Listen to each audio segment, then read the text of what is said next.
Cody, that fucking shit on your end. Cody, that fucking shit on your end is always, every time we do a podcast, it's that fucking buzzing noise. Oh, so that was Cody. I don't know what that is. I Yeah. don't think it's me. I don't know. Yeah, it'll work. All right, so yeah, did you want to introduce it? Did you want me to do an introduction? Yeah, I mean, well, go ahead. That'd be fine. Okay, I prepared for this not at all. So yeah, this is going to be about, what are we even calling this? Are we just calling this the varieties of our anxieties? Still, are we calling it something else? Yeah, I mean, it's fine with me. Yeah. Volume 1. So we'll make this like a monthly thing. Yeah, so a monthly thing. Each person will read from their work for about 15 minutes. We're not going to be ball busters, obviously, right? Like if you go a little bit over. And then when I was on with Kristen Garth, she had a really good suggestion that when somebody's reading, everybody mute their mics for any kind of feedback. So that's really good. That's really good. Yeah. Anything else I want to say? Oh yeah, we should probably decide the order. So Jim's going first. Who wants to go second? Thank you. Manny will take second. All right, and then it's between you two ladies then for third and fourth. Okay. Whatever you want. I'll go third. Okay. I'll go last. All right. Anything you want to say before we just get started? Oh yeah, you should probably introduce yourselves, kind of promote your work and plug, previous stuff you have. And I think everybody here has stuff that really recently dropped, either within the past month or two, or just Manny, you were just, a week ago. Jim, you were like, what, a week or two ago? Two weeks ago. Yeah, something. Yeah, Beth, you were like a week ago. And Nevada, you were... Mine's about a month ago, I guess. Something like that. Yeah, like a month ago. So, all right. So I'll shut up and give the floor to Jim, and then we'll just go around like we said. So I'm going to mute myself. Hey, everybody. My name is Jim Towns. I'm an author and a filmmaker. I live in San Pedro, California, which is just kind of south of Los Angeles. I've been doing film for about 20 years now. I've directed 6 or 7, or actually, I think it's 8 now, feature films and documentaries, and a bunch of shorts. I started fiction writing because I've been screenwriting that whole time, my own film projects, and I just got it back into fiction writing in 2017 after a long break. And I've talked elsewhere about how screenwriting and prose writing are vastly different kind of worlds and languages, different tenses, different formats, different programs, what have you. So it took me a while to kind of get back into it, but luckily I've managed to. So I've got 4 books out: 2020's nonfiction American Cryptic, which is about local legends and like boogeymen and sort of an anthropological approach to that kind of stuff from and mostly focused in Western Pennsylvania. 2021, I did Bloodsucker City, which is a vampire story set in the Depression in a women's prison in the South. Last year I did, Castlebridge Media put that out. Last year I did Whiskey Stories, which is a collection of poems, prose, and photography I've taken all over the world. That came out 2021. And then recently, just 2 weeks ago, Anxiety Press put out Bloodsucker City, which is about a successful fantasy author who also is a practicing nudist who goes to a colony for the summer to help write his, while he writes his new book. Unfortunately, the nudist colony is beset by a serial killer who wants to kill all the nudists because he thinks they're perverse. And our hero, such as he is forced into a position of where he has to organize the nudists and have them help protect themselves and capture this killer. It has love, chainsaws, nudity, everything in it. It's a book that I started writing as a film idea. Kind of realized no one was going to make this movie and decided this is a better format for it. So I'm going to read a little bit from the first chapter, and then I'm going to skip ahead a little bit. And based on Cody's suggestion, read a few of the spicier bits. Chapter 1. Braddock's Falls. Braddock's Falls was supposed to be my refuge this summer. For 3 weeks, I'd be free from calls from my ex-wife's lawyer, free from calls from my publisher about the status of my current manuscript, free from it all. Braddock's Falls was a safe place where I could write when I felt like it and not write when I didn't. There were trails to hike, lakes to swim in, and honest, genuine people to get to know, all while being nude. I should backtrack a bit and set the stage in its players. It was 1989 in Western Pennsylvania. Reagan was out of office and George Bush the Elder was now running things. We were still a year away from the war in the Gulf. My name was, and still is, Tom Bosco. I was an average early 30s white guy, not too short, not too skinny. I wasn't overly handsome, but I had a normally proportioned nose and 2 eyes that pointed in the same direction. I studied English in Duquesne University in Pittsburgh, where I'd met Tanya, a pretty red-haired business major. We'd gotten married not long after graduating, and I taught junior high school English lit for a few years while working on my first novel, an overwritten period melodrama entitled Delia's Aurora.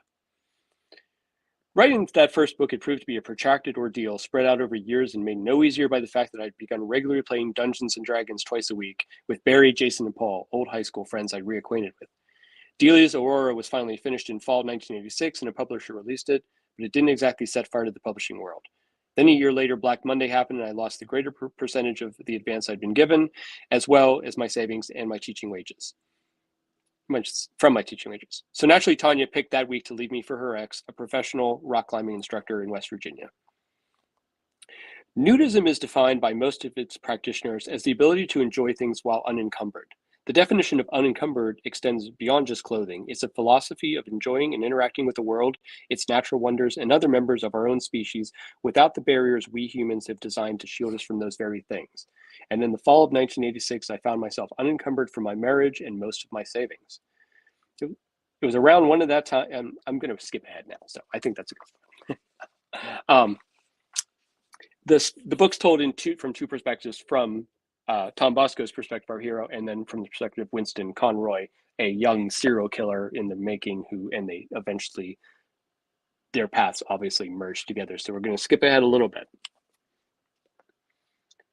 17 miles away, Winston Conroy sat behind the wheel of the old Chevy Blazer that his dad had left him when moving to Sarasota. The wood paneling on the driver's side had been torn off when Winston pulled into the garage too quickly after a night of boozing, and the fuel pump was going. Winston had been working late nights that summer at the mini-mart, but on the Monday before, his manager Paul Crow had caught him storing 40s of malt liquor behind the ice in the freezer, and it shit canned him. Tonight, he'd parked across the street from the convenience store at 5:30, waiting for Paul to leave at the end of his shift. He'd only sat there for 15 minutes when he saw the middle-aged man, tall with an ample belly and high forehead, come out of the door and head for his Toyota. Winston waited patiently, a strike on a limb, for his prey to back out and head down the road before pulling out behind and following him. There had been something about Paul Crowell, something about his friendly manner, which had rung an alarm inside Winston the moment he'd met his former boss. He followed the Toyota at a safe distance along PA 288 for several miles before he saw the car turn into Old Furnace Road. He and his friends had grown up telling crude jokes about what men did in the old Rhodium drive-in movie parking lot in Old Furnace Road. And when he saw Paul's car pull into the gravel drive next to the old wooden screen, he knew his instincts about the man had been right. Winston had killed his lice a half-mile back, and now he swung the Blazer off the road on the opposite side from the Rhodium. He got out, making sure to grab his backpack and cross the pavement, heading into the trees just on the side of the lot. The sun was starting to fall behind the western hills as he made his way up the slope through the woods and then turned left and moved downhill until he was right at the tree line. The old abandoned gravel lot was before him, dotted with regular lines of short, rusted steel poles from which had once hung speakers for people to listen to the movies. This evening, there were only 2 cars in the lot, parked next to each other. One was Paul Crowell's gray Toyota, the other was a red car, American-made. Winston could see Paul and another man standing in the space between the 2 vehicles. Behind them, the old neglected screen shielded the men from the view of the road. It was obvious they were having some kind of argument. Paul kept reaching out to grasp the other man's hand, and the man kept slipping it away. As Winston watched, the other man tried twice to get back in his car, only for Paul to pull him back. The third time it happened, the man forcibly shoved Paul back against the Toyota and quickly got in and slammed the door of the red car.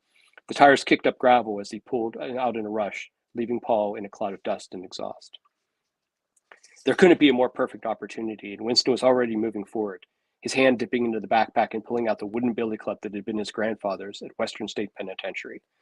It was probably 200 feet from the trees to where the men had met, but Winston seemed to close the distance in a heartbeat. The cloud kicked up by the red car had barely dissipated when he came up on Paul. And as he did, though, he heard an odd noise and made him pause. Paul was sobbing as he stood there. And we're going to skip quite a bit ahead. Back to our hero, Tom Bosco, during the what is a bit of a siege at the nudist colony. I cut right through the woods, hoping I could find what I was looking for in the moonlight. As I got deeper into the trees, I wondered if Caitlin and the others had reached the sheriff's yet. It seemed like it had been plenty of time since they'd left, but I knew that I couldn't count on them, or the police. This was at least partly my fault. Nat had left the safety of the game room because of me, and it was my responsibility to get her back. The visuals of just what the guy might be doing to her right now were making it hard for me to concentrate, and I fought to push them to the back of my mind. They weren't going to help. Finally, I found what I was looking for. The tool shed was nestled in the midst of heavy bushes with only a narrow dirt track leading out to the main road for LM's Jeep to access. It was very close to my cabin, but I wouldn't have even known it had it not been for my perambulations with Natalie. The door had a latch on it, but the padlock had been removed recently. I could see where part of the bolt was still shiny. I jerked the door open and spent a few seconds fumbling for a light switch before catching sight of a beaded chain hanging from the ceiling. A harsh bare bulb lit up the room clear as day. Garden tools were hung on pegboards along two walls, while a lawnmower took up most of the floor space. But I was after something specific and spotted it sitting on a workbench that ran across the far side of the small hut. A well-used but carefully maintained chainsaw with a bright yellow engine block and 2.5 feet of jagged sawtooth blade. I grabbed it up, but noticed it felt lightweight. I had to hunt around for the gas can before realizing it was behind the power mower, and unscrewing the cap, I filled the chainsaw's tank. I gave the toggle a tug, and the thing sputtered. Another, and it started, then stalled. Once more, and the chainsaw roared to life. Holding it carefully, I squeezed the trigger, and the gleaming sharp teeth of the blade spun round in a razor blur until I cut the engine, and the thing settled back into patient silence. Within a few moments, I was headed back towards the main camp with my weapon in hand, its still warm engine block bumping against my naked thigh.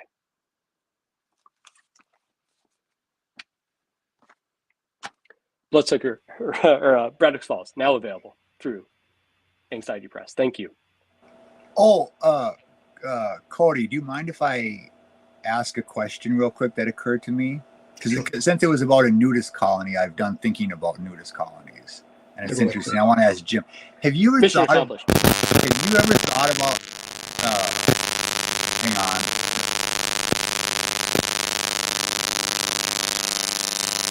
Jesus. Okay. Have you? I always thought until about like 2 months ago, it would be great to live in a nudist colony, right? Because, like, if you think about it, clothes are stupid, right? I mean, if it's cold, you need them, but if it's warm, why? It's just pure. It's just like Christian puritanical horse shit. But somebody pointed out how like unsanitary it would be, like, because all the body, all the bodily fluids, like, you get like shit stains on your like sofa and like all of that. How gross it would actually be. I mean, I was okay with like seeing the old men with like the saggy balls and shit. Like, I'm okay with that, but like, you're okay with that part. Well, I can just ignore it, right? I can just ignore it, yeah. But like, I don't want like shit stains and like on my stuff, right? I will speak from some experience and say, Go on. I think when most people are knowing that they're going to be nude all day long in public, they tend to keep pretty clean. Lots of nudist places also like have like pools and lakes and stuff are big features in most nudist places. That has been my experience. So people tend to be clean. The second thing is that most places either supply or request that you have a towel with you at all times. And most people use a towel if they're going to sit on something, a public thing or something like that. Not just for politeness reasons, but for sanitary reasons, for women especially. It's a consideration. So my experience has been, while people enjoy walking around without anything on, there's a practical side to it that they are pretty good at utilizing. I'm back now. I'm back to wanting that now. You just convinced me. See, well, there you go. Yeah. So all you needed a towel. That's such an obvious solution. That was such an obvious solution. A towel. Now it's just a towel you carry around with you. The hardest thing is if and I mentioned it. I used it in the book. Is that if you're staying in a cabin or someplace like that where you have keys, or if you need money, you don't have pockets to carry those things around in. So lanyards are also a big thing too. It's the things you don't think about, right? Yeah. I would say if you're going to be someone who enjoys this kind of thing, someplace like California where I live now, or better for it than Pennsylvania. It's a very seasonal thing in Pennsylvania, for sure. Well, okay. That was my only question. Thank you for your questions. Yeah, I mean, I don't see if anybody's tuning in with questions, but I don't think it would show up. But yeah, I just wanted to ask that because I know you have to jet. So that's cool. Yeah, it's a world that I don't think has been explored a lot, except for very often in a very exploitative way. And I thought it'd be fun to make someone like that the hero of the story and kind of get inside the head of someone, and also obviously set up a really good conflict in that not straying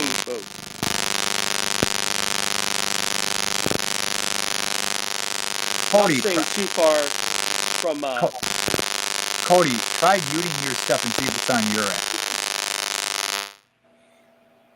I'm telling you, Cody, it's on your end. Anyway, I was just going to say, not straying too far from a lot of the thinking that goes on in parts of our country now, that someone would it'd be very easy for a certain type of person to latch onto people who lived like this and follow this kind of a livelihood, and find a reason to hate that and find offense and resort to violence. So it did two things in that way. And it seemed to come together really well for 2023, where we are now. Yeah, very good. Very good. Thank you. And thank you for doing this. This is great. I can't wait to hear. I'm going to hang out as long as I can so I can hear everybody else. I really hope so because I'm dying to. Thank you. All right, cool. All right, so next is Manny. If I can just if I can just say, you will be hard pressed to find somebody who can write violence quite as well as Manny. Like, you're right up there with I'm forgetting the guy's name who did Coggins Trade. You probably know. George Higgins. George Higgins. Right. Yeah, I mean, you're right up there with and both Perez Malas and then how do you say it? Is it Cabrones? Cabrones. Yeah, I apologize. These will be my last Spanish titled books. I think I just gave myself permission to do that. You know, I'm a Spanish speaking person. I'm Hispanic, and I couldn't think of better titles. Is what it was. I needed something to catch the eye. Honestly, I couldn't think of a title for Peras Malas when I wrote it. So when I came up with the title, I was like, well, that sticks because I can't think of anything else. Spanish, you told me it's Spanish for bad bitches. Right, That's bad bitches. A good title. Yeah, no, it is. It sounds better than I told you back. Peras Malas was inspired by the French writer who did Baise-moi, which translates to rape me. You know, so I kind of was in that same vein of my book was inspired by that book, and the title had to come from somewhere like that. So, but I wanted to just before I start just comment on Jim's reading. And okay, I'm going to go and mute myself. So before you start, I'm going to mute myself. I'm going to be quiet. Then the floor is yours. Okay. Oh, thank you. But I lived in Florida, and I've known people who grew up in nudist camps. And I've never been to a nudist beach. I've been to the beaches in South Florida. They're topless, but I know that nudist camps and nudist beaches, it's its own culture, really. Yeah. And I would have never imagined a story taking place where there's a serial killer in that environment. So, you know, I got to give you Oh, a high thanks. five for that, for Thanks. originality Thank you. at least. Yeah. So Well, I think it's. I don't want to take up your time, but I do think so much of horror is about vulnerability, like your hero being, vulnerable to a killer or whoever's chasing them or whatever someone's trying to do. And I think it's hard to get more vulnerable than when you don't have any protection or shoes or anything else like that on. So yeah, it seemed yes. right. But thank you so much. I appreciate you saying that, Sure, man. sure. And to that, I'll add, if you've seen the movie Eastern Promises, where Yes. Viggo Mortensen gets Right. attacked by two guys with knives, and he's completely naked, genitals out and vulnerable. On a That's hard tile Yeah. floor too. It's so painful. Yeah, it's painful yes, to watch. It's yes, and that amazing. too. Yeah. The guy's just trying to take a steam bath, and here's some guy trying to cut his Right. testicles off. Right. Oh my God. So, Oh, Also, yeah. that was one of the scariest things in Psycho too. Was this thing of being in the shower while people were Yeah. afraid to take a shower? You feel so Yeah. vulnerable. Or Jaws. You're in the water. Yes. You're not very Yes. much. Yeah, exactly. Yes. I think it's all about vulnerability, It's all and I that, think yeah. that ratchets it up. Thank you. Yeah, it does say a lot about vulnerability. We don't want to get stabbed, and then we don't want to get stabbed when we're naked. So that's a big part of it. So, Jim, anyway.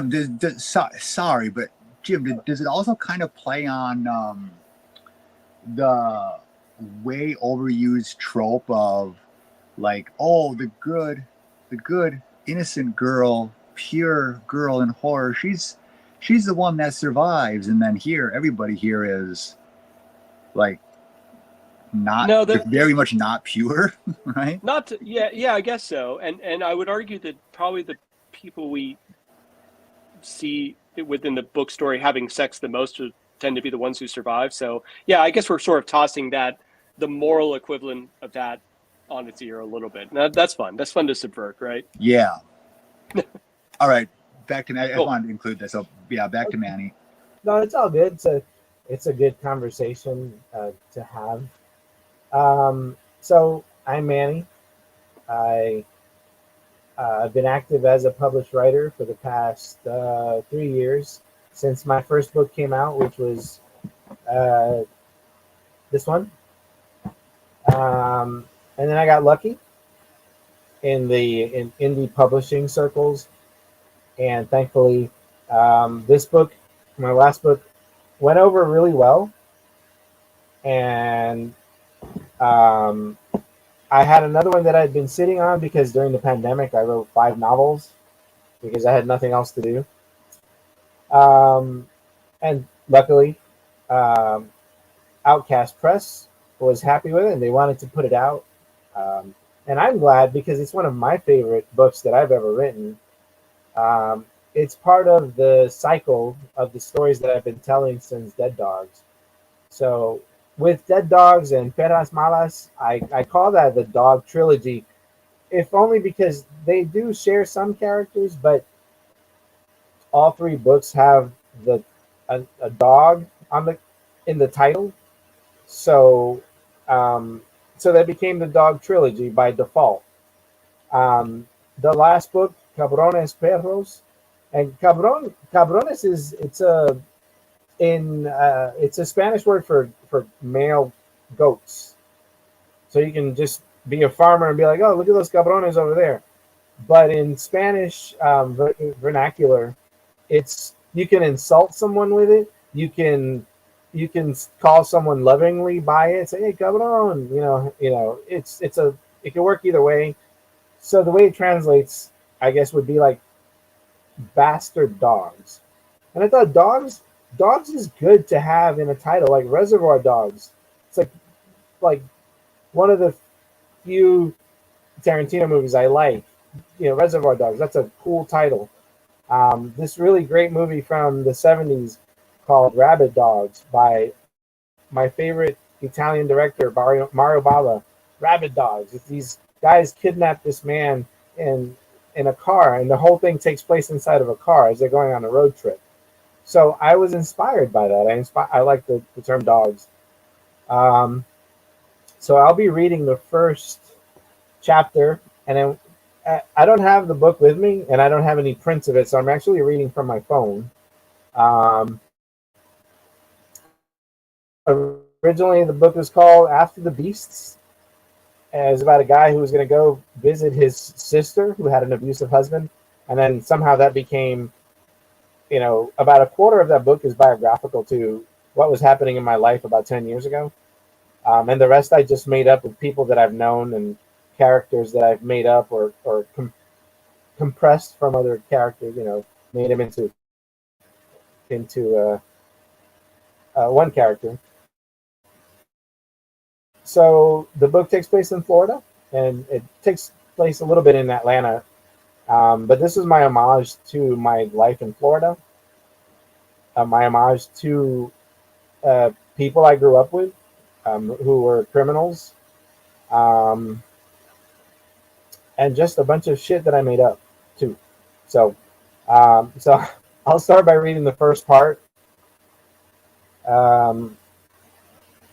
The first chapter is called Double Fisting. It's a reference to boxing. So I'll read some of that and maybe skim ahead. I don't know. This might be too much. Who knows? Anyway, so here's part one of Cabrones Perros, the first chapter, Double Fisting. After the beasts, God created man, but man too was a beast.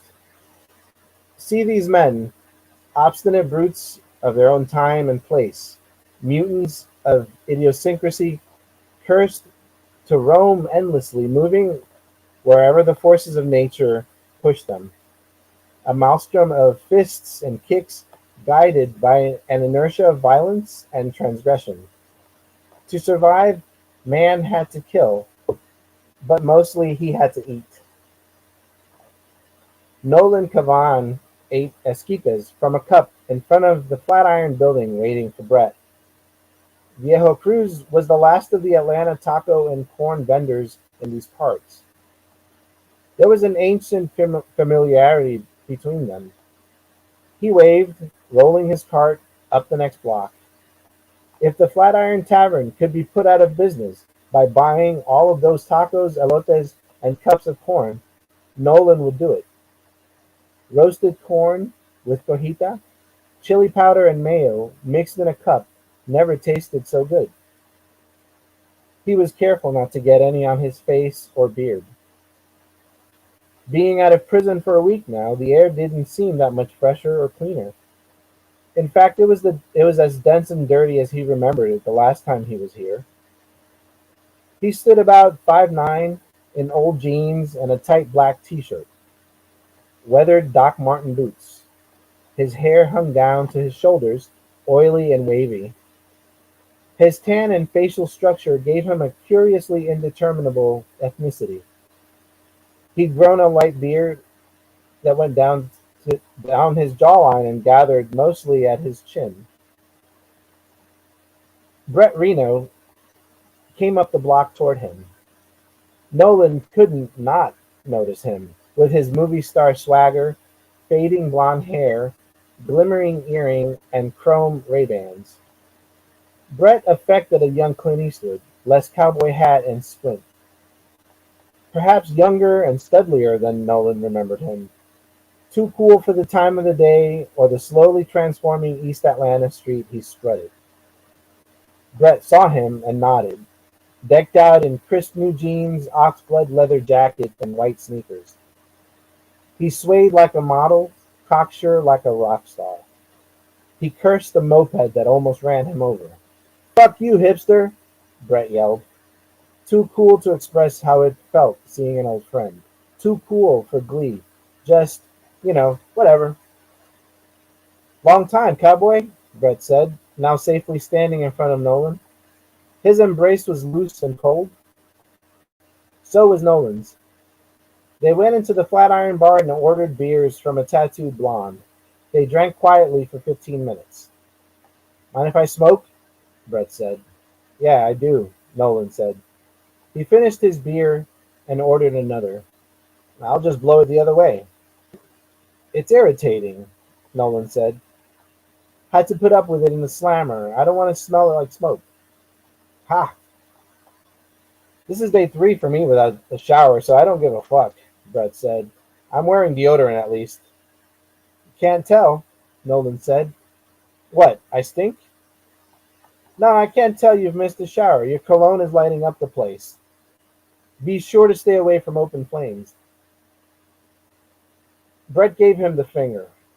On the flat screen TV over the bar, Bruce Lee was chopping through a group of men in karate uniforms. The sound was off, but the jukebox blasted Molly Hatchet. You're so moody, man, Brett said. And buff. Bet you worked out while you were inside.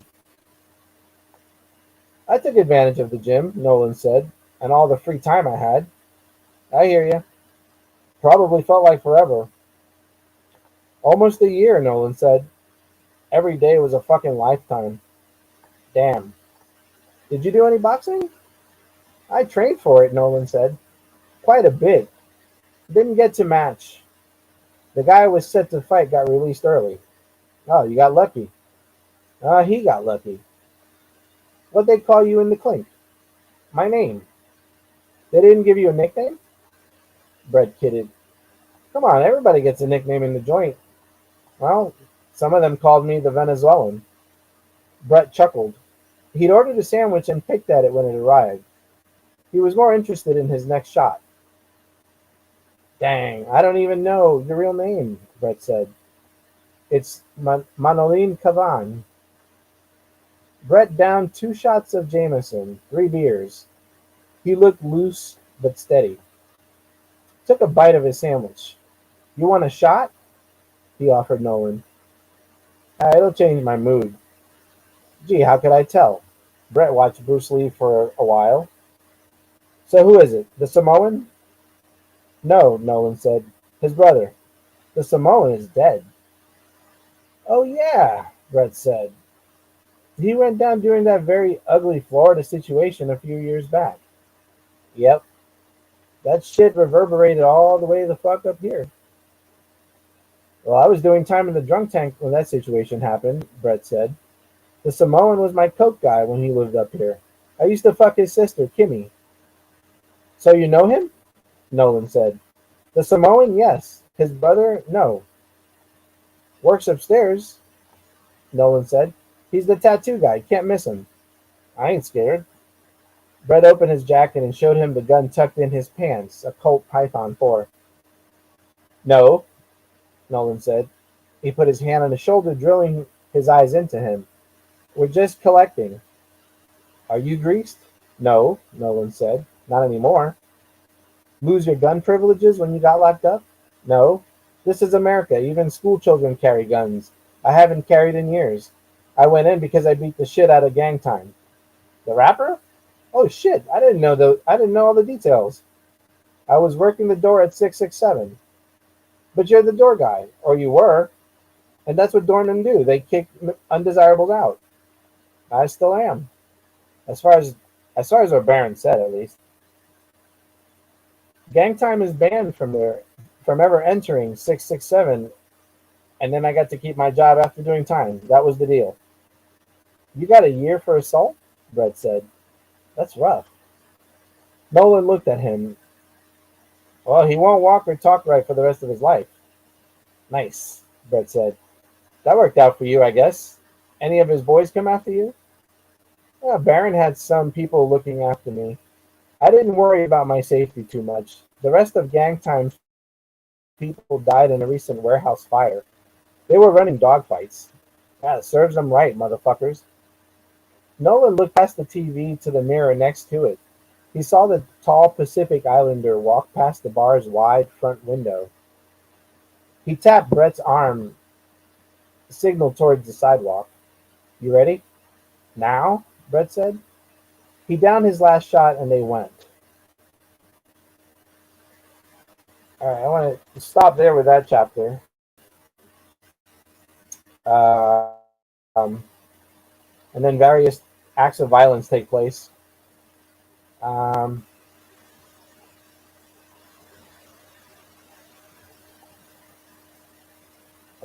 me see. What else is here? And I apologize. I'm having to read from my notes. I've been out day drinking today, so I didn't get a chance to put all the notes together. I'll find one more thing and read that.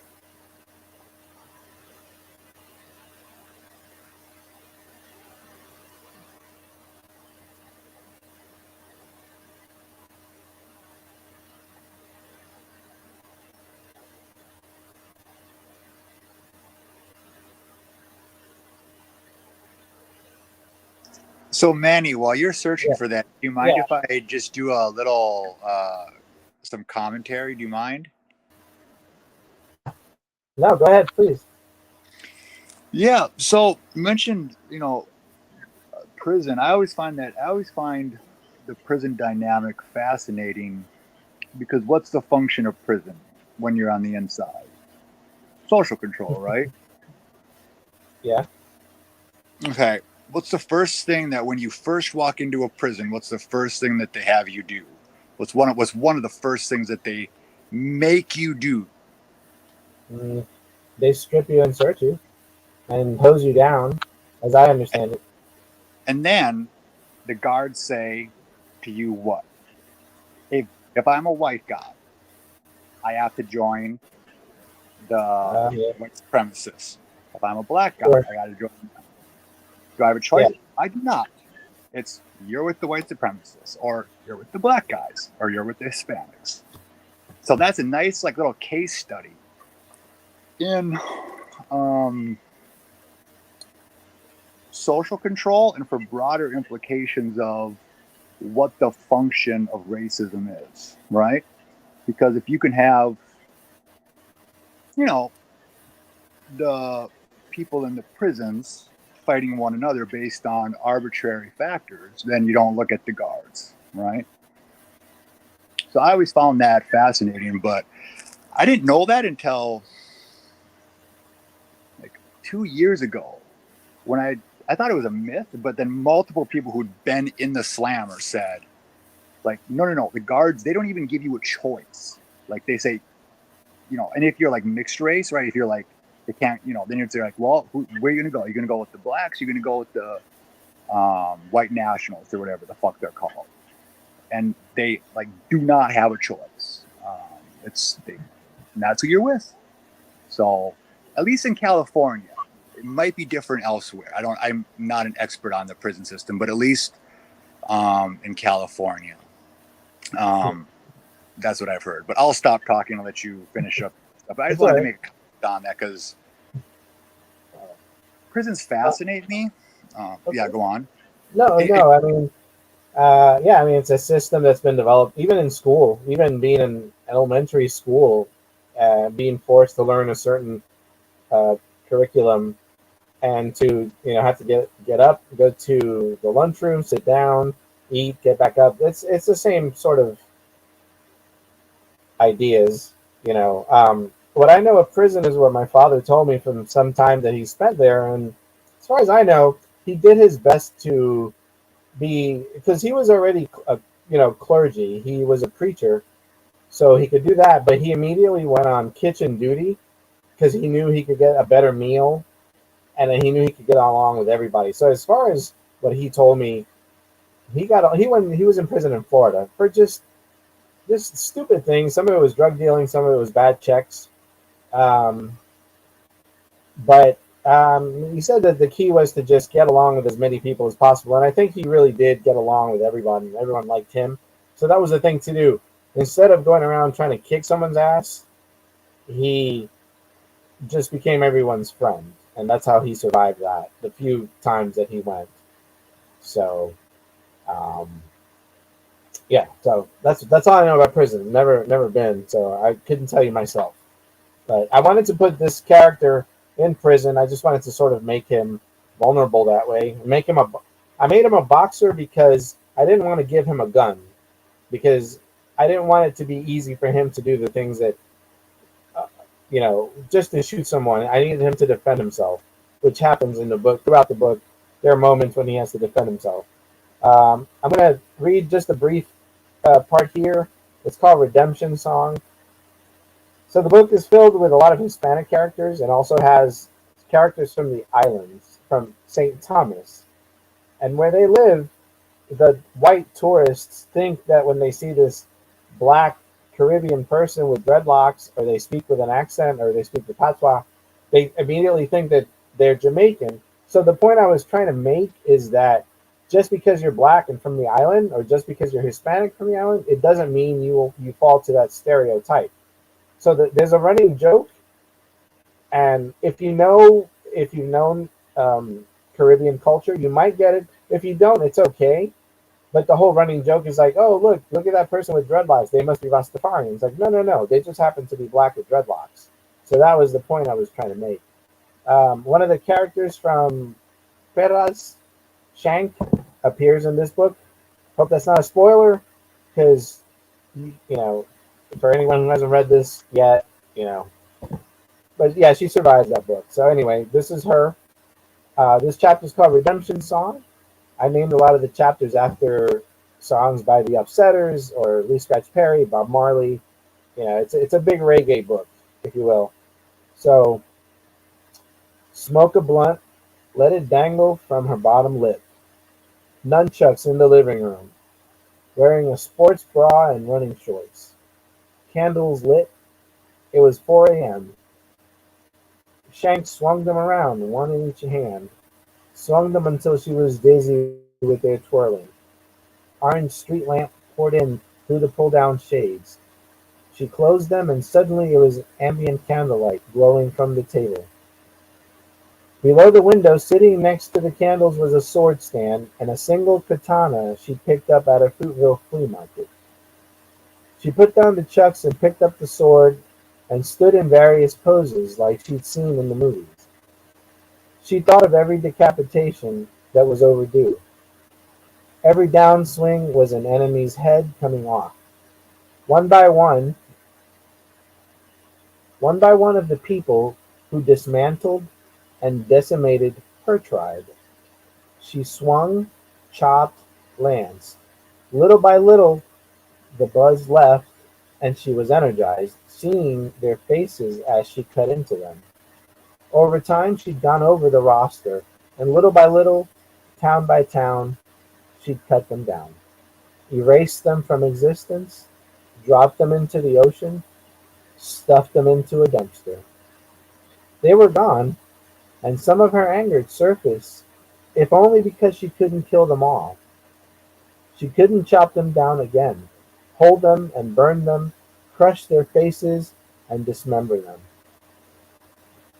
Except for the last one remaining. She sweated. The apartment was a very warm 82 degrees, and that's how she liked it. Sweat ran down her arms to the handle of the sword, and eventually down the blade. God, you know how I love you, she said, but give me the strength to wield the sword, and allow me to roam this fiery place, that I can see the face of mine enemy, and one more time, and smite them. Maul their faces once more, before I send them to hell. So that's the part about Shank. Thank you. And thank That's you. really nice, man. I'm loving your writing. Oh, thank you. I appreciate it. I think it works better. I really am rough on reading my own writing. I think it works It's better hard when you enough, just right? read it. So, hey. Beautiful. I Thank can't you. wait. I'm going to. Thanks. Yeah, I mean, definitely. Yeah, get Manny's work, all of it. Like, you're one of the people who just can't miss, right? Thank and you. there's very few people who can write. I mean, obviously, I'm going to say nice things about you because we published you, but I mean, Yeah. but like really, I mean, what really struck me about your work was, and I said this in the Substack interview, which was you present violence in a way that is horrific, but it's not glorified. It's just, it is what it is, right? And like, just as like a personal note, as someone like myself who grew up, and like you, I believe you also grew up around violence too, Manny, right? Yeah. I think Cody did to a certain extent.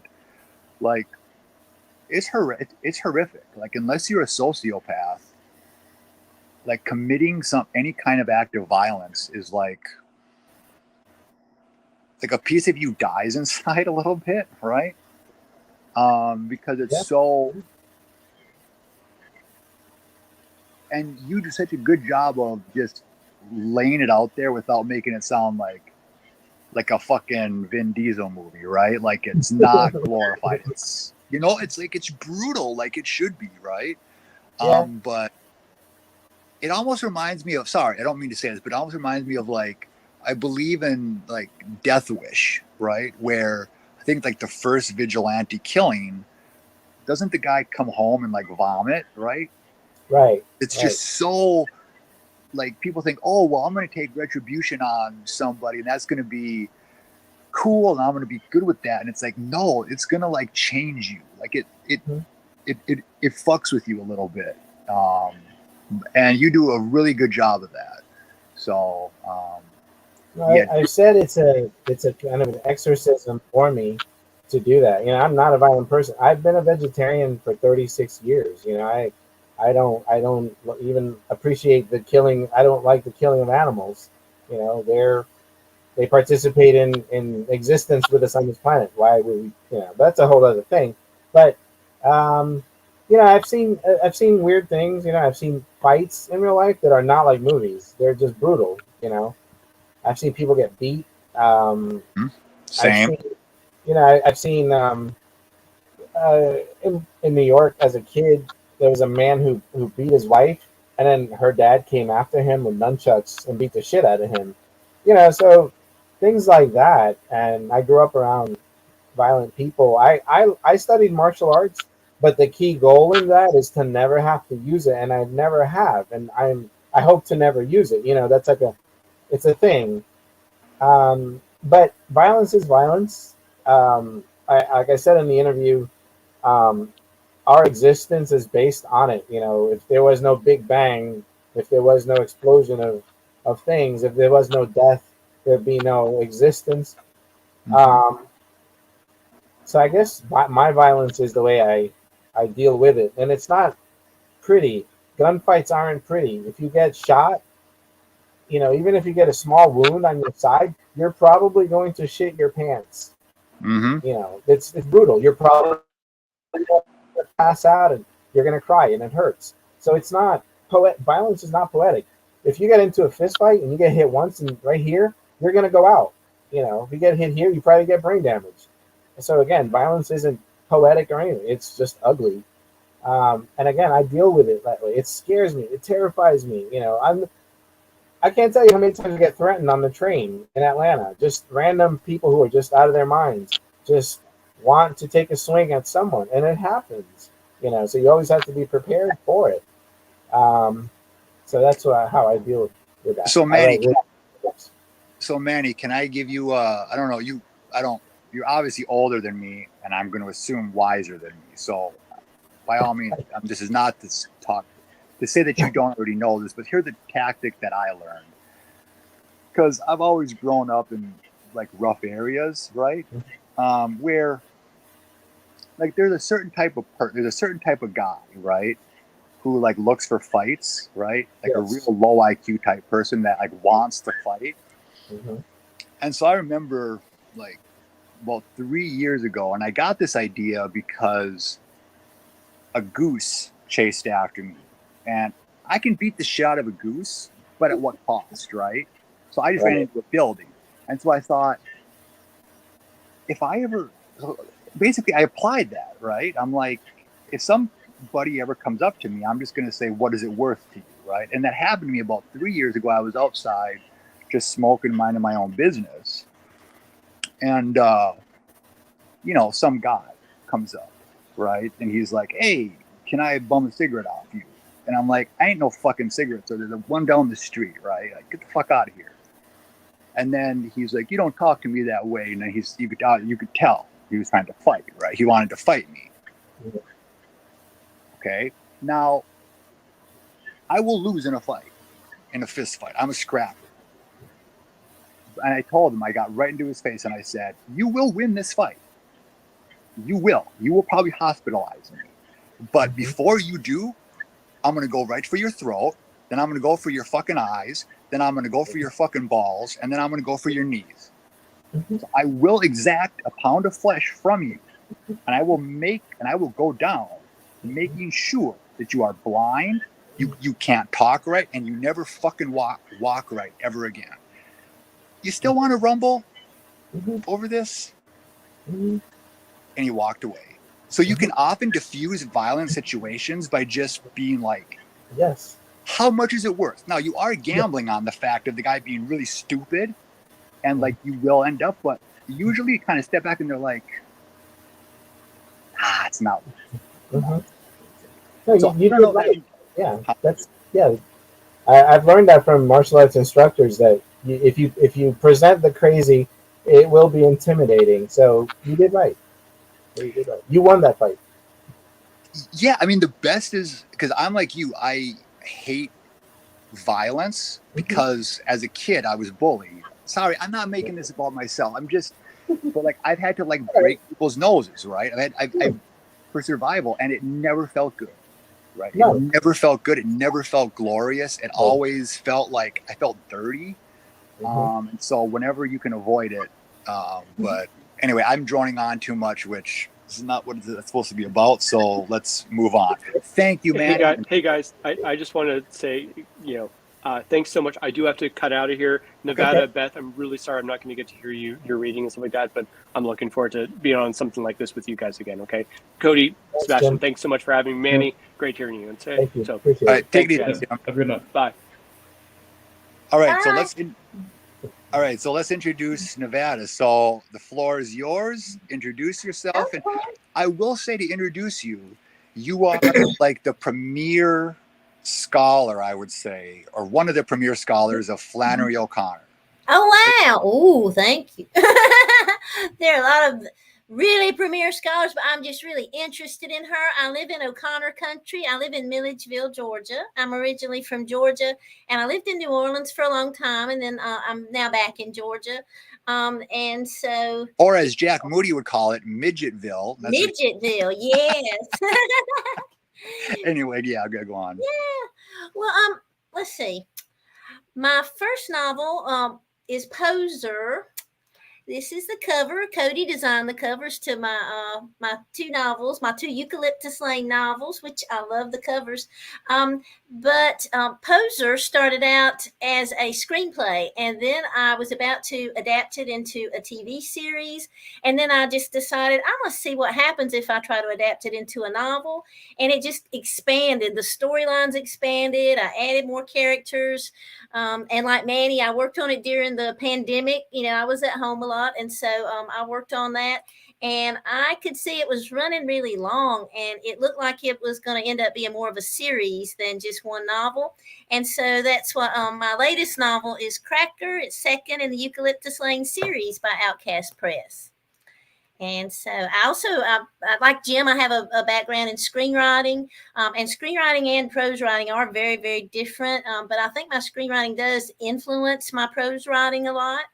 And so I don't know if some people might know a little bit about Poser, but it's set in Silicon Valley. It's about this young man who runs away from an abusive home in Texas. And he goes to San Francisco. He's dealing drugs for this guy. He runs afoul of this guy and gets beaten up. And he's threatened to be beaten up again and again. And he finally just calls his friend. Well, he works with this young woman at an S&M dungeon in San Francisco, and she suggests he go stay with her sister and the sister's guest house in Palo Alto. And so he finally takes her up on it. And he falls for the sister. And so Poser is a lot about that. And he ends up, he's pretty much with the sister later. She gets a divorce. But in Cracker, it's the continuation of that. And he's really trying to get, out of, pretty much he feels like he has for the moment gotten out of a life of crime, but he kind of finds himself getting kind of sucked back into that in Cracker. And in Cracker, all the characters, we pretty much meet all of the parents of the main characters from Poser. And so the part I was going to read from Cracker is where Ambrose, the main character, with the woman, who has the guest house, Jessica is the woman he's in love with, but they go back to Texas to visit some of his family, which he doesn't want to. But he's gotten a letter from his brother who is in prison that his dad is in really bad shape. And so Jessica, along with his brothers kind of urging in the letter, and then Jessica, the woman he's in love with, convinces him to go back and try to see his dad like one last time and try to, I don't know, make amends maybe. And so the part I was going to read is the scene where he goes back, and it's the scene where he visits his dad at the nursing home. So...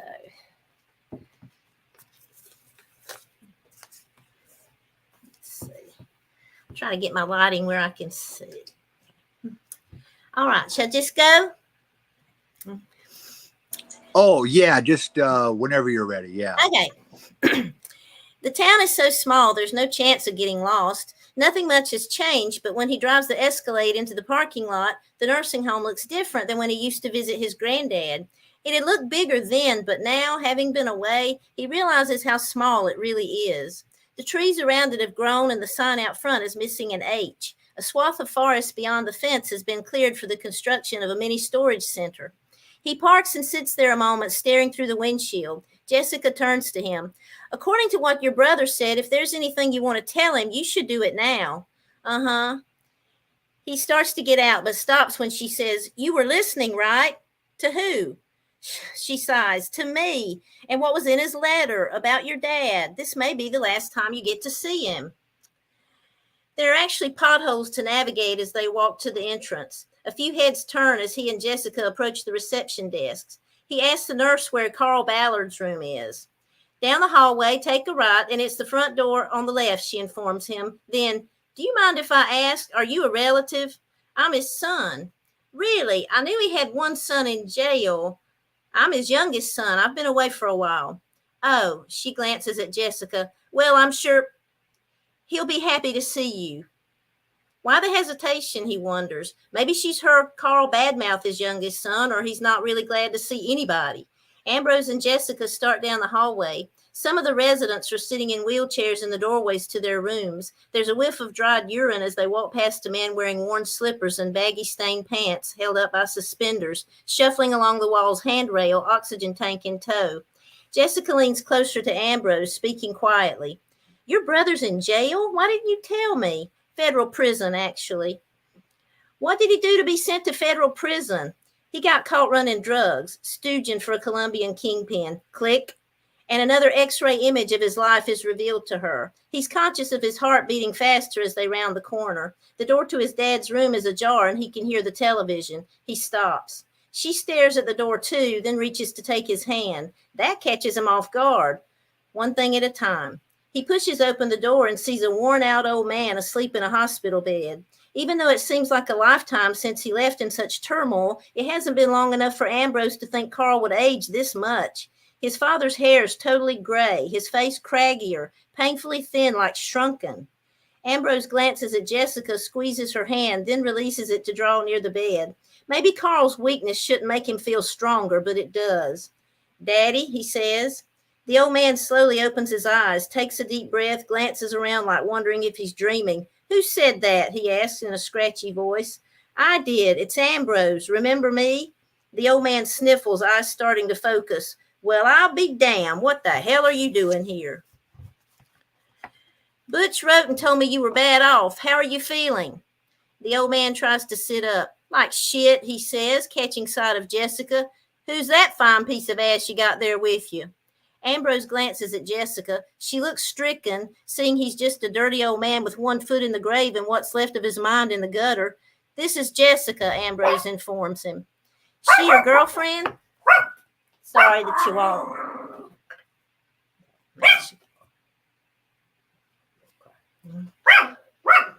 I'm sorry. Hang on just a second.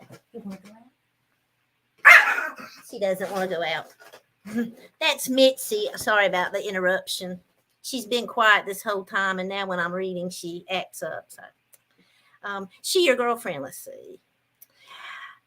The old man asked with a naughty smile. She's way more than my girlfriend.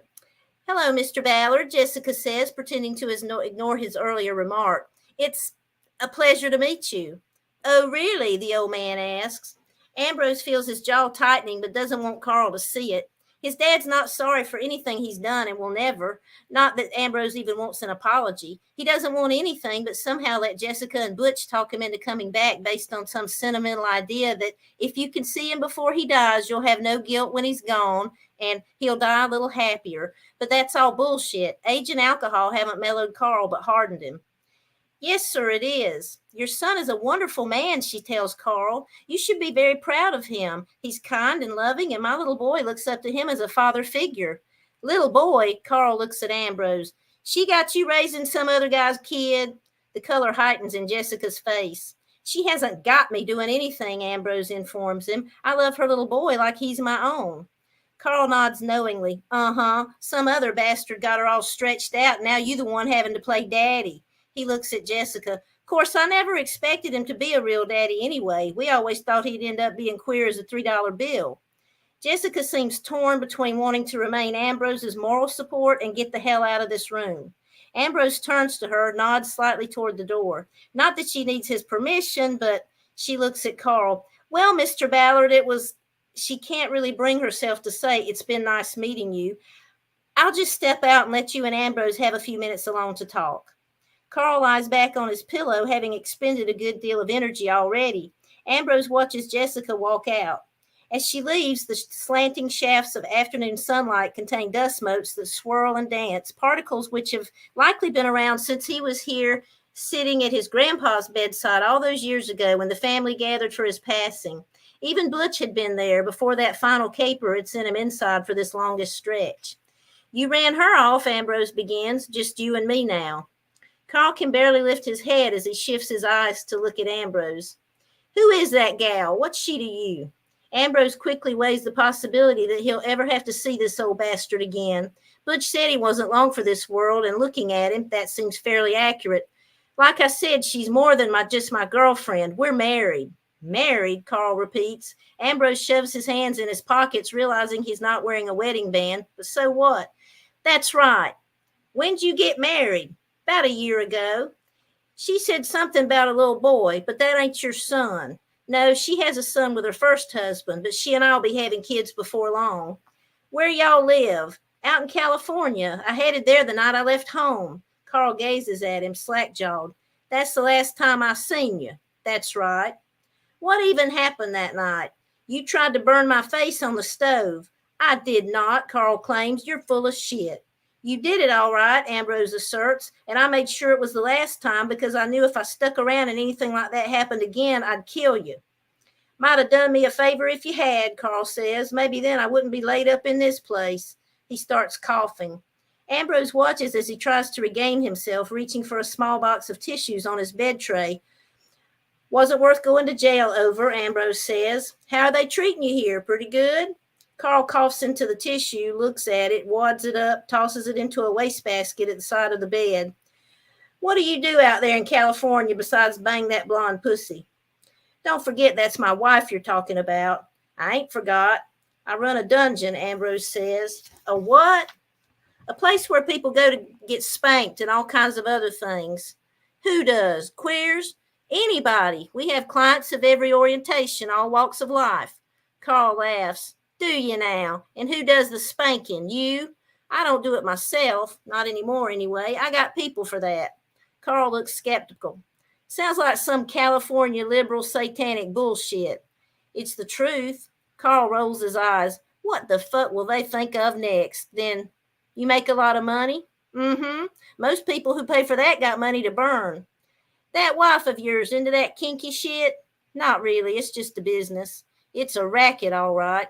Well, if it ever goes out of fashion, it's a good thing Jessica's daddy's a billionaire. Otherwise, we might not be able to pay private school for Junior. Now Carl squints as if trying to tell whether he's lying. Could be jealousy, deep resentment, or both. Billionaire? What kind? Does it matter? I reckon not. Seconds tick by. Ambrose feels the wheels turning in Carl's head. So you got all that money and leave your old daddy to rot in a nursing home? I thought you said they treat you pretty good. Don't you have any friends here? You're a stingy, selfish little bastard. Why you say that? Want me to give you some money? I don't want a goddamn thing from you, he says finally. Good, Ambrose says, drawing closer. I don't want nothing from you either. Then why'd you come all this way so I'd hug you and tell you what a good fine son you are? Don't hold your breath. I really only came because Butch wanted me to, and I still love Butch as my brother. Carl turns away. Boo-hoo, fuckity-hoo. At least he gives a shit, which is more than I can say for you or Mama, a hell of a lot more. They sit in silence a moment. Carl staring at the wall, Ambrose staring at Carl, taking in every detail of that face. It's wrinkled like cheap old leather or fake new leather, slack and dull. Carl's lashes and eyebrows had always been light colored, and along with his cool gray, slightly drooping eyes and blondish hair, always made him look a little detached, able to inflict lasting pain with fists or words, then maybe laugh about it later over at the bar or around a trash fire with his buddies in the backyard. Are you even my real father? Ambrose asks.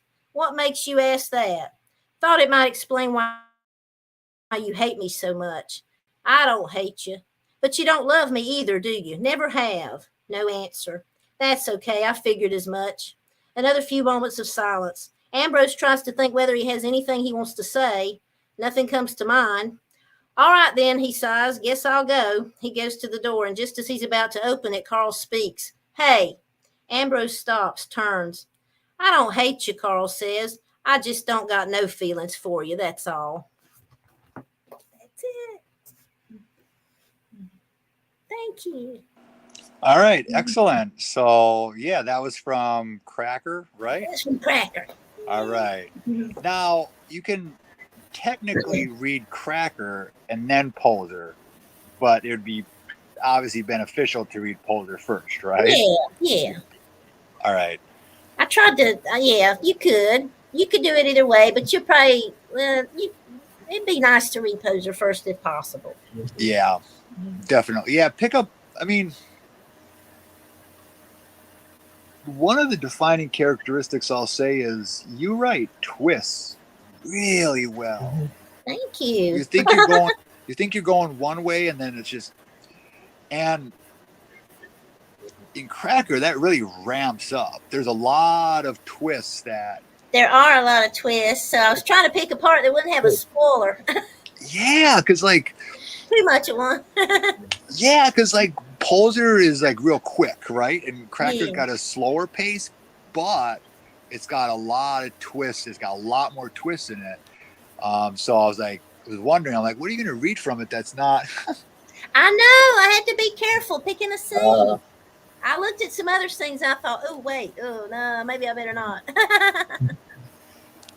All right. Well, it's on to Beth. So, Cody, you should probably introduce Beth. Although I have seen Beth, I will say this. I see you were doing some really great promotion and stuff. So I'm excited. Something real quick. I'm sorry. Go ahead. I'm sorry to finish, Sebastian. I just want to say something really quick about Nevada reading that when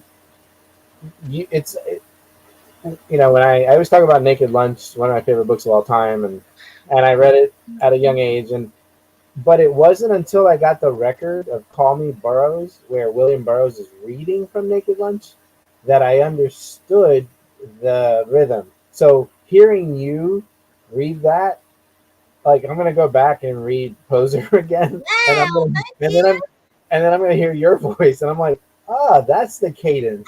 Because I love to hear Burroughs. I was playing his voice for some of my students the other day. Oh, really? Okay. Very distinctive, and it's always just it's always the same, but it's always just fascinating.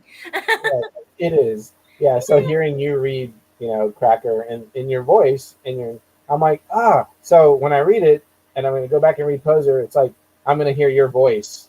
Let's all hear your voice finally too. Yeah. But thank you. That was great. I enjoyed it, and it's refreshing to hear you and to see the books that you write, because it seems like a lot of books aren't written like that anymore. I had in the review I'd done for Poser, I talked about how it reminded me of Joan Collins. It reminded me of the woman who wrote the Valley of the Dolls. Yeah, well, thank you. So I'm humbled. thank you. Yeah, thank you for that, and I look forward to reading it. So anyway, thank you. Well, thank you. Well, I look forward to reading some more of yours too. Thank you.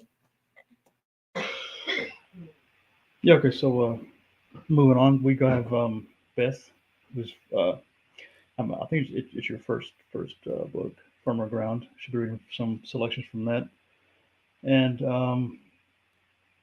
I can't remember the name of the award you won, but if you talk about that, and then just kind of jump right in, I guess. Thanks. Unmuting would help. Thanks, Cody. Yep. Yeah, so this is my my debut book, first book ever, Firmer Ground. And Cody did a beautiful job on the cover. And in fact, the writing group that I belong to locally loved your cover so much that they blew it up and got it put on something beautiful to hang on my wall. So I was really excited about that. They gave that to me at my in-person launch party the other night. So yeah, so I live in Ohio and near Cleveland. I'm originally from the Detroit area where I grew up. So I write poetry and prose, a lot of just like creative nonfiction, memoir. I really like borrowed form. And so this chapbook has a lot of poems in it, but it also has a lot of what you could call hermit crabs or borrowed form, meaning that, for example, museum placard, help text, board of directors meeting minutes, just kind of taking a form that you would not typically use for or see for creative writing and using that to do something creative. So I have a lot of fun with that. And I've had a lot of shorter pieces published in various journals. But yeah, this is my first publication. So I will read a few pieces from it, a couple pieces. So Cody said one of his favorites is one called Inhale, Exhale. And so I will read that first. I sigh all the time. My mother points this out, what feels like every time we are together. She does it too. She tells me that her mother was a sire. It must run in the family. I sigh through clenched jaws, at raised voices, marching orders, slamming doors, a methodical numbing to mounting tension. I sigh through gnawed cuticles, closed lips, silence. Shaking my head, nothing's wrong, only everything. The sigh is the body's search, grasping at air, gasping for air, pumping strength into the moment, shifting the weight, readying the forward march. So I let out my sighs, one at a time, and put one foot in front of the other, as my mother did, and as her mother did, knowing no matter what, it is what I would have to do too. The strength of their sighs are in me, through secrets and wars and sickness. Their sighs are mine too, filling my heart with resilience and resolve, mothers and daughters synchronizing sighs. Okay, and so the next one, I think Cody also said was a favorite of his, so it's a favorite of mine too. It's called Friendly Fire. A lot of, I find a theme that I come back to again and again is themes about war and PTSD, and I never really even noticed it until I was reading Inhale, Exhale, but the marching orders, there's always some kind of military or war kind of themes that's showing up in my work. But Friendly Fire, the way I see it, there is a gap between what it should be and what it is, between what we have and what we should have. When someone sees you the way he sees me, it should be enough, but it never seemed to be enough to keep the hurt away over and over again. I know that wasn't really him, and it wasn't anything I did. It was the war that reared itself, that lashed out of him and onto me, the war he kept fighting, the war he never won. I surveyed the landscape of his eyes every time to find the spaces through which the mortar might come flying. I approached with caution, my eyes and heart both open wide. I only knew how to defend myself with stoic silence and apologetic tears for having done nothing to deserve the shrapnel. Friendly fire is still fire. Distance became safer, and I learned to take cover. When I went AWOL, he retreated and couldn't find a way to reach me anymore. He may not have known who the enemy was, but it isn't me. It never was. I widened the gap between us to survive.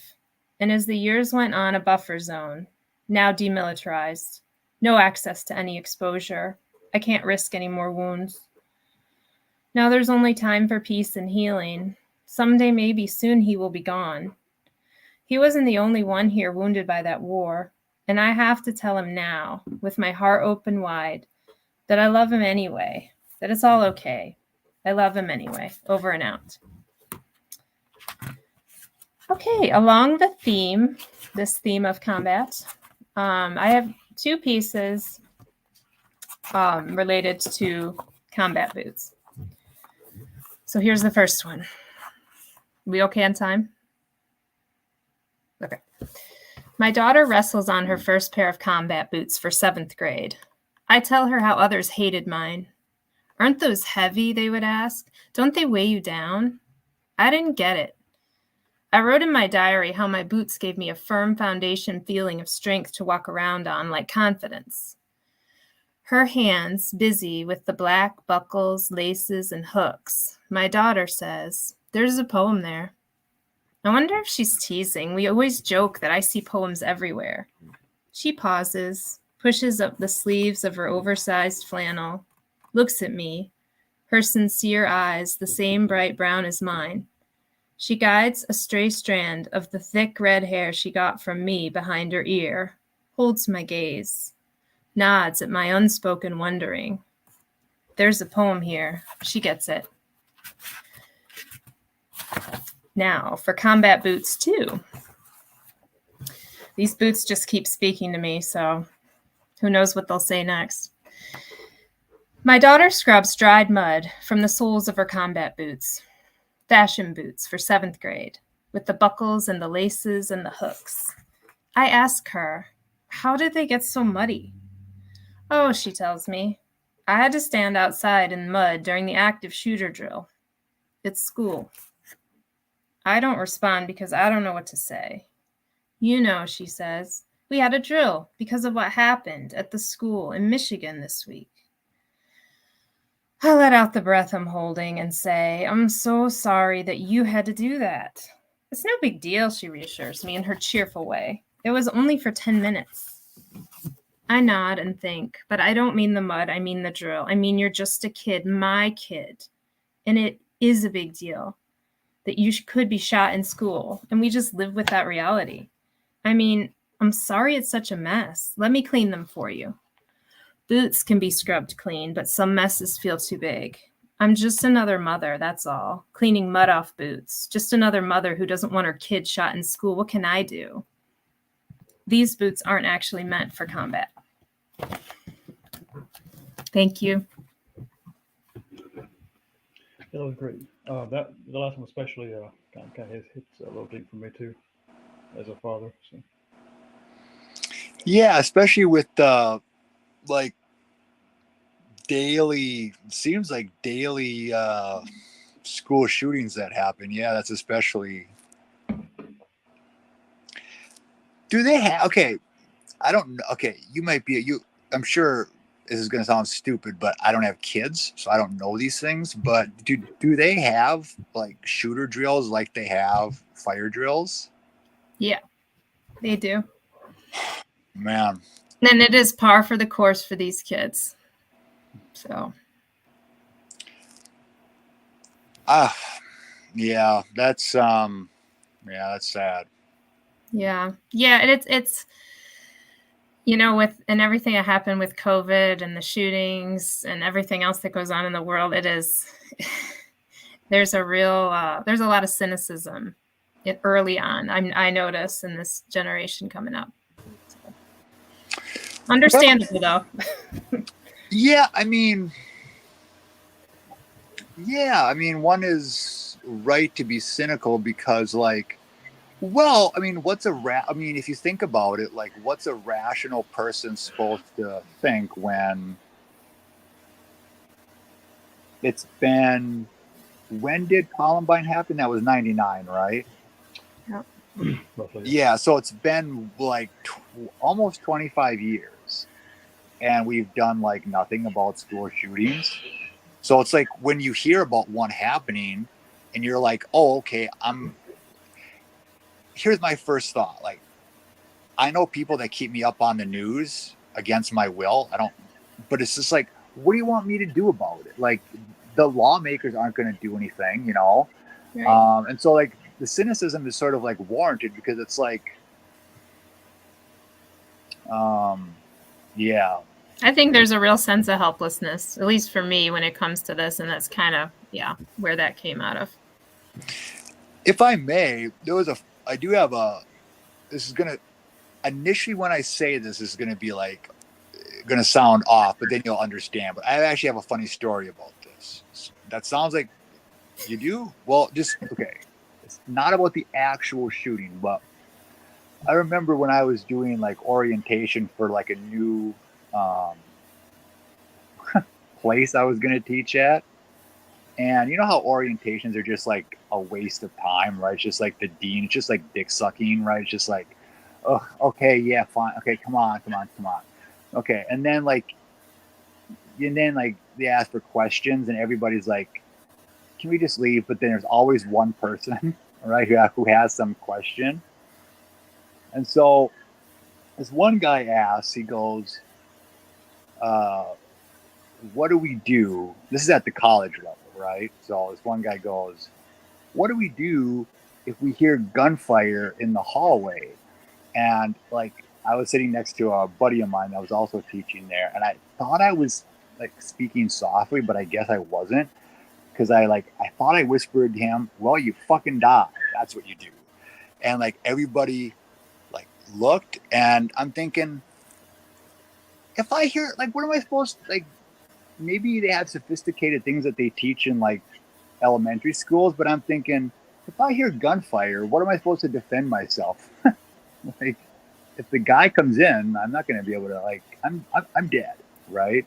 Although I'm sure that they probably have like locked the doors and they probably have protocols now, but So they teach the kids to look for something that they can use as a weapon to fight back too. against a gun. Mm-hmm. This is what they tell me. Yeah. I mean, and they have to sit in closets or under desks and be really quiet, which is, you can imagine, probably pretty hard for 5 and 6 year olds. Yeah. To me, it sounds as goofy as like in World War, like during like the atomic bomb, and they were like, "Oh, if atomic, hide under your desk," and it's like, yeah, wood's not gonna protect you, but yeah, Cody and I, we have a lot of you and I have a lot of strong feelings about the reactions to school shootings, don't we? Yeah. Like especially with I always fuck up the name with the pronunciation, like Uvalde or whatever. Uvalde. Yeah. Yeah, where the fucking cops like stood outside for like an hour and a half doing nothing. Like, oh, that was a really bad one. Yeah, and there was recently a shooter at Michigan State University up in East Lansing, Michigan, and there was, I don't remember how many, but there were several students in that, who were on campus when that active shooter was happening, that had been at a high school in Michigan, which is actually the one I mentioned in that poem. So that was their second, because they had one in high school that they survived, and then they had one in college now that they survived, which I found pretty profound. Wow. Yeah. I'd like to say that as far as a generation that's been born into that, so if you can imagine someone who's 21 or 2018, that's a generation that's here and present, and it's just like, I was born into a generation that was like, well, we were talking about the Fonz, and we were talking about roller skating and disco.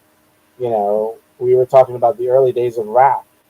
I knew kids who carried guns in school, but I come from a generation that didn't experience massive shootings. I went to high school with a girl who shot herself committed suicide in the parking lot. That was the extreme of what I experienced. But I'm trying to get to the point of saying the light at the end of the tunnel of this is that the violence that this generation is experiencing will mold that into, you know, um, what the future will be. We may live in a future of banned guns. We may live in a future of certain established guidelines for protecting children in schools. Something good has to come out of it, I guess is what I'm trying to say. But certainly, I'm not a parent, but my heart goes out to you in having to live with that. Yeah. Well, I will tell you, they are resilient, like already, and they're going to be even more. So there's hope too. Yeah, I've gathered that from I follow the one kid who survived the school shooting. I forget his name now, but he's big now. He's involved with politicians and all. He got accepted to Harvard, and he has a voice, for that kind of for that. So that's a change. He's resilient. He survived it.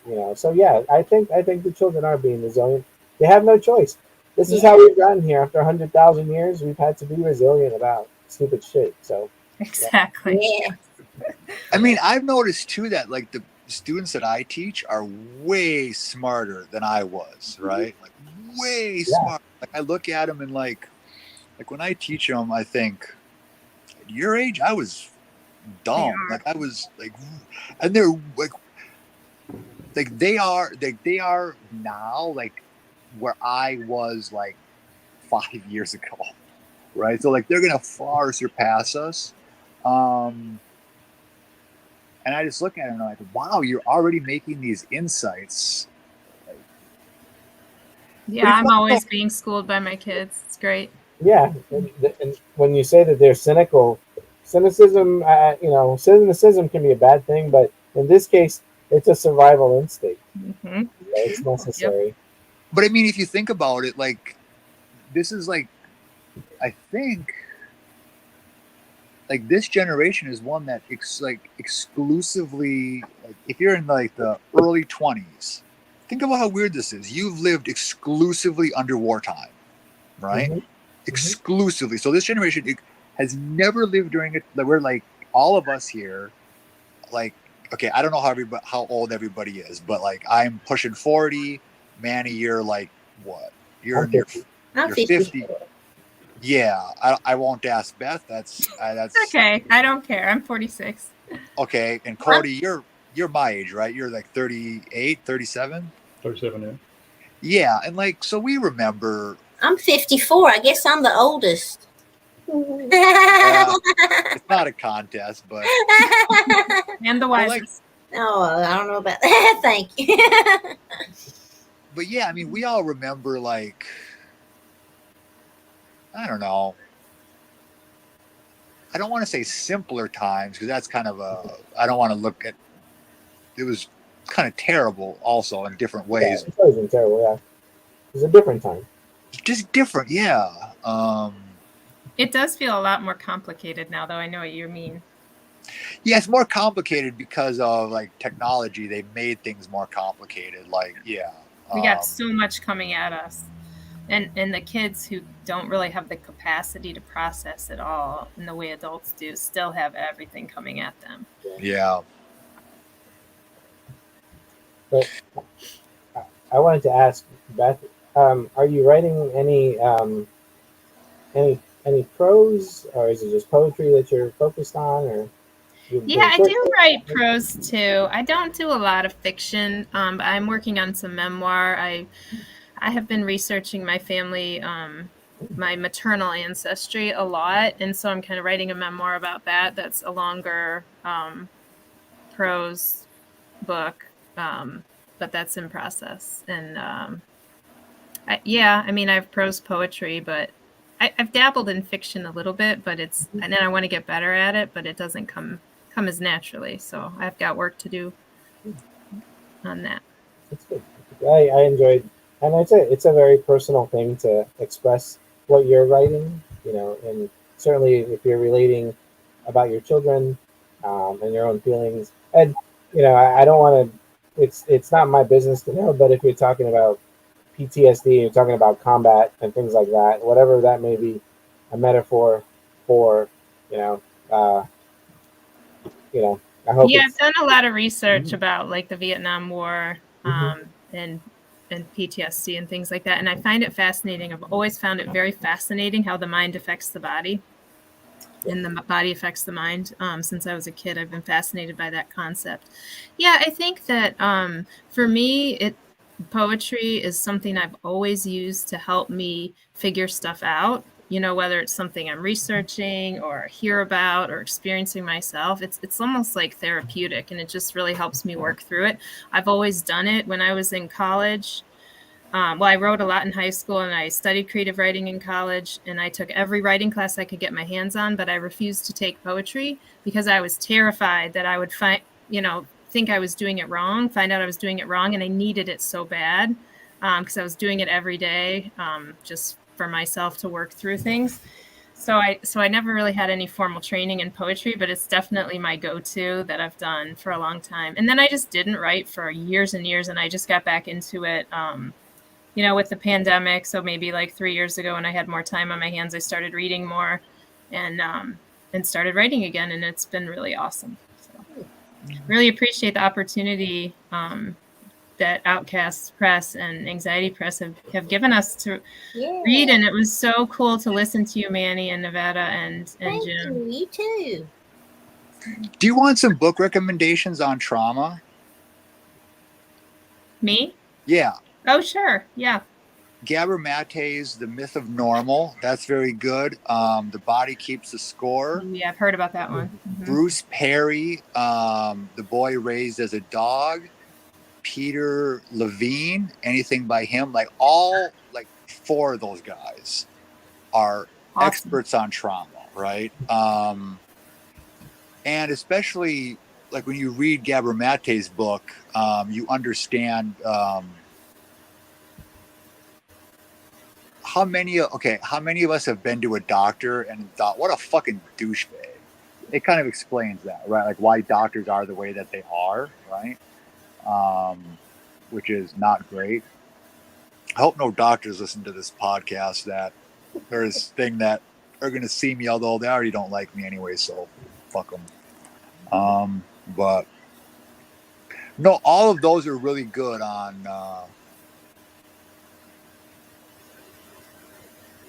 yeah, and like even in Gabor Mate's The Myth of Normal, like he suggests doing away with the term mental illness and actually talking about a psychic wound. And I thought that was very nice because doing away with, and he's also very keen on. I mean, in The Myth of Normal, it's based on like 25,000 peer-reviewed articles and hundreds of books. And so, what's great about him is he will combine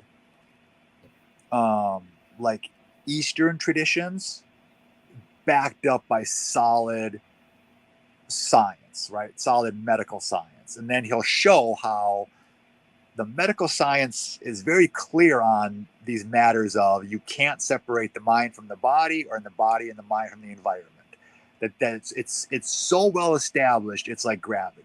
But that doesn't trickle down into everyday practices of medicine, right? So yeah, I mean, if you wanted to delve deeper into that, that's one of my pet hobbies is researching so really fascinating.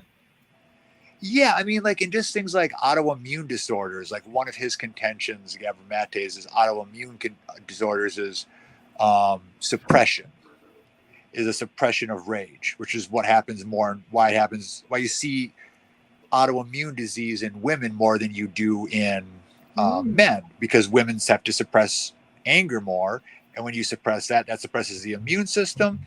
And what is an autoimmune disease? It's an immune system that turns against it. It's the immune system turning against itself. Yeah. Also, you see higher rates of autoimmune disease in people of color too, right? Because like one of my favorite quotes, and this is actually Gavramate has this, is from James Baldwin. Everybody know who James Baldwin is, right? Like fucking fantastic writer, right there with Martin Luther King, but they never let him. Cody, isn't it right? Like they never let him speak because he was too like Martin Luther King was like a tame version that they put forward, but you have the James Baldwin who was the openly gay guy, openly gay black guy, and he had this great line that says, "To be a black man in America is to be in a state of repressed rage." If Beale Street Could Talk is one of my favorites by him. You've read that one? Good.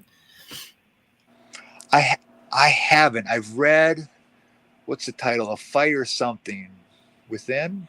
Or no, The Fire Next Time, which I'll be honest, I picked that one up just by the title alone. I'm like, that's a dope title. And then it just happened to be like, I'm like, wow. And then I went down like a James Baldwin rabbit hole, and I'm like, this guy is amazing. He's like an amazing, right, Cody? I'm sure you've read it. I mean, you'd agree. James Baldwin is phenomenal. Yeah. Right up there with like Du Bois and yeah, but that's me just rambling now, so I'll stop. Now, there's a documentary it's based on James Baldwin's writing. It's his last book, I think, before he died. I think it was unfinished, but the movie's called I Am Not Your Negro, and that's a great film. That sounds amazing. It's a documentary, yeah. The director Raoul Peck. Yes. I wanted to point out someone in the message on Twitter was asking Beth, can you say more about the metaphors and autobiography behind military themes in your poetry? That came through as a message. Oh, okay. Yeah, I think I'm going to have to pop off in a minute. Okay. Sorry. I wasn't sure how long we were going tonight. Yeah, I think that, some of my work is a little bit autobiographical, as I talked about before, but some of it is, I do a lot of classes involving prompts, prompt writing. I absolutely love that. So one of the pieces that I was nominated for a push cart in the book is called Heart Flame. And the prompt was, my heart is an upside down flame. And I at first was sort of annoyed and like, what the heck am I going to do with that? And then I started thinking about vulnerability, which ties back to what we were all talking about earlier. And so that's, just sort of where that came from. So I think, I think we all, I don't, if all writers have this, but I think lots of them do, just certain things that we go back to. And I think that, like I said, I'm really fascinated by the physical manifestation of the emotional experience of trauma, and how that presents in the body. And so that's probably where a lot of that comes from. So. Thank you for answering that. Hopefully that'll do it. All right. Well, I guess if you got to go. Yeah. Thanks for being here, Beth. That was wonderful. Those are great poems. Thank you. I appreciate it. Thanks. Good stuff. And good night. Are we good? Is this the farewell to everyone? Yeah, we should probably do like okay, Cody, we should try to be professional here and do a farewell. And also we should say one other thing too, just as like an update for people. First of all, for those listening, we do have a charity anthology coming out. If everything goes as planned, it'll drop June 15th. The RF ladies are currently sifting through all of the submissions. It was way more than we thought. Like we got over 600. Yeah, I mean it was bananas. Wow, good grief. Yeah, I mean, like I wasn't.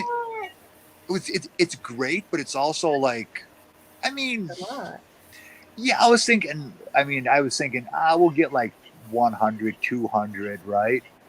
But I wasn't expecting to get at the level of like a professional science fiction, right? Because that's what they would get.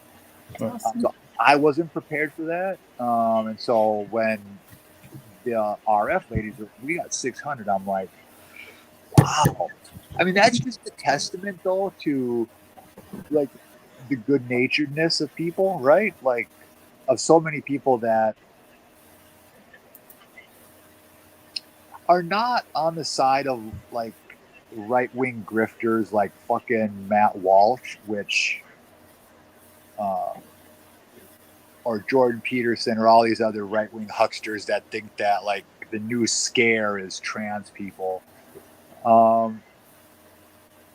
Yeah, it's nice to see that so many people like, and if anybody's listening that submitted that and their piece doesn't get selected, like, just know the fact that you submitted, like, that means something, right? That means that you believed in the Trevor Project and you believed in supporting trans rights, especially when, you know, there's all of this horseshit or, you know, legislation going around trying to ban LGBTQ books, and then you've got right-wing pundits trying to make a buck off of hating people's lives that they know nothing about, right? Yeah, and if we can do whatever part we at Outcast and Anxiety and then RFs, sorry ladies, I can never pronounce the, no offense, it's like Roy Finati, sorry, I can't pronounce it. Whatever we can do, even if it's small, that's great. Because we did that for the Planned Parenthood anthology, and that was a success. And so, yeah, so thanks. So for anybody listening who submitted, you have our gratitude. And it's obviously not going to be an easy call of which pieces to select. And, you know, it should go without saying that just that if you get rejected, just because you got rejected doesn't mean your piece was bad. It's just we got only so many we can accept, budget, you know? I mean, so, but no, it's inspiring as hard of work as it is, right? The 600 plus pieces to whittle it down. It's just, like I said, I know I'm repeating myself, but it's just a testament to the good naturedness of so many people. So with that, I think that's a good thing to sign off on, and within the coming week-ish or so, we'll have decisions. So thanks to thanks to Nevada, Manny, Thank you Beth, for having me. Jim. It was fun. I appreciate it. Of course. Great to meet Manny, and great to meet Beth and Jim. Likewise. Sorry I didn't get to make it out to Milledgeville, but I know you'll have to I come there was like no transportation whatsoever. Even if I wanted to take an airplane, I couldn't. No, I so know. yeah, so I don't. It's a little bit off the beaten path. A lot of my close family members are like, now where is that again? Now how do you get? It's like it's a little bit just off of everybody's radar. Yeah, but we want you to come, Manny. We want you to we'd like for you to come walk around town and go visit some of the places. It would be so much fun. I want to, absolutely. But thanks you guys for hosting this. And hopefully we'll do it again with different other writers as well. So thanks. Beth. Very nice to meet you. Very lovely to see all of you. We plan to rotate. So in May, the plan is to have 4 new people and just go through the Anxiety Outcast list and whatnot. So Cody, drop some wisdom. You always have some good one-liners. You're like